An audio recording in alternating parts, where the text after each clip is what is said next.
President Trump's elimination of diversity, equity, and inclusion programs is beginning to emerge in the military. A memo went out last week canceling several programs to members of the Naval Reserve that were designed for protection and transparency.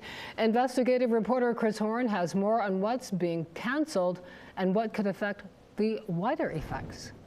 That's right, Regina. The head of the Naval Reserve sent out a memo last week eliminating 6 in all different programs. But the removal of 2 of those, harassment and fraternization, will likely limit members' recourse when they are being exploited. The My Navy HR site spells out definitions and policies when it comes to harassment and fraternization. The long list of infractions that are considered harassment starts with unwanted physical contact, but also includes threatening or provoking remarks and offensive jokes. Sexual harassment has its own subset of rules.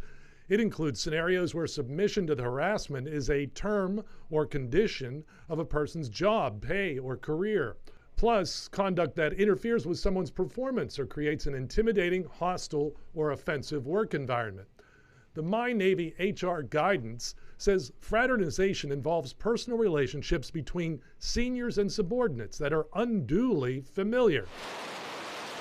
The Navy JAG Corps says the banned relationships would be between an officer and an enlisted member, or between a chief petty officer and a more junior member, say E6 or below, and the 2 people would generally have to be in the same direct chain of command. Now, we've reached out to the Navy to see if these cancellations go beyond the Naval Reserve and apply to the entire Navy.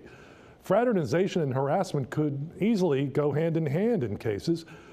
Who would be the chief investigator on these claims? Robert Storch, the Inspector General for the Department of Defense.